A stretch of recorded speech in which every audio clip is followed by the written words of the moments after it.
ஆண்டவராகிய இயேசு கிறிஸ்துவின் நாம் மையப்படுவதாக இந்த காலை வேளையிலே உங்களை பார்ப்பதில் மிகுந்த சந்தோஷம்.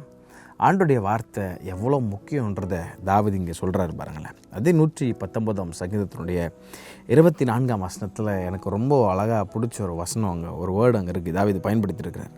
நான் வாசிக்கிறேங்க. நீங்கள் உம்முடைய சாட்சிகள் எனக்கு இன்பமும், அடுத்து என் ஆலோசனைக்காரருமாக இருக்கிறது அப்படின்னு ஒரு வேர்டை பயன்படுத்தியிருக்கிறார். உம்முடைய சாட்சிகள், அதாவது ஆண்டவருடைய வார்த்தைகள் எனக்கு இன்பமும் என் ஆலோசனைக்காரருமாக இருக்கிறது. எனக்கு ஆலோசனை தருது. பரிசுத்த ஆவியானவர் நமக்கு ஆலோசனை கொடுக்குறவர். வழி இதுவே, இதில் நடந்து போ அப்படின்னு ஆலோசனை தருகிறவர். நான் உனக்கு போதித்து உன்மேல் கண்ணை வைத்து உனக்கு ஆலோசனை சொல்லுவேன் அப்படின்றார். நீ நடக்க வேண்டிய வழி உனக்கு காட்டுவேன் அப்படின்றார். அப்போது ஒரு மனுஷன் நேர் வழியாக போகிறதுக்கு அவர் ஆலோசனை தரார். வாலிபன் தன் வழி எதனால் சுத்தம் பண்ணுவான், தன்னுடைய வசனத்தை காத்து கொள்கிறாள் தானே அப்படின்றது.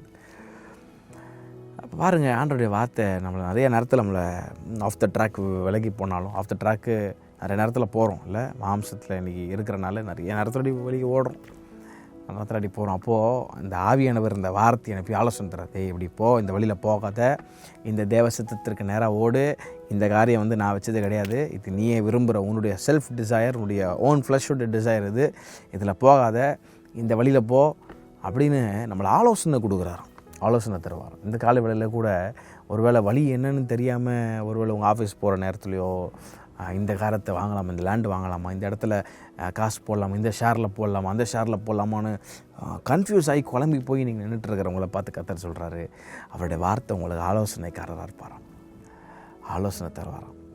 ரொம்ப அழகாக ஆலோசனை தருவார். அந்த ஆலோசனை கேட்டுட்டிங்கன்னு வச்சுக்கோங்களேன், நீங்கள் போய் சேர வேண்டிய இடம் ரொம்ப சூப்பராக இருக்கும். கர்த்தர் உங்களுக்கென்று வைத்திருக்கிற பர்ஃபெக்டான ஒரு இடத்துல நீங்கள் போய் நிற்பீங்க. உங்கள் போட் அழகாக போய் அங்கே நிற்கும். ஆமாம், ஆலோசனையை கேட்கணும். சில நேரத்தில் ஆலோசனை கேட்டால் யாருக்கும் அட்வைஸ், இந்த ஆலோசனை யாருக்கும் பிடிக்காது. எனக்கு நிறைய நேரத்தில் இங்கிலாந்துலேருந்து அமெரிக்காவுக்கு 3 மாதம் பிரயாணம் இந்த டைட்டானிக் ஷிப்பு பிரயாணம் பண்ணுது. இப்போது அமெரிக்காவிலேருந்து இந்த பக்கம் இவங்களுக்கு ஒரு 3 வாட்டி 2 வாட்டி இல்லைங்க, 6 வாட்டி காஷன் வந்துகிட்டே இருந்துச்சான்.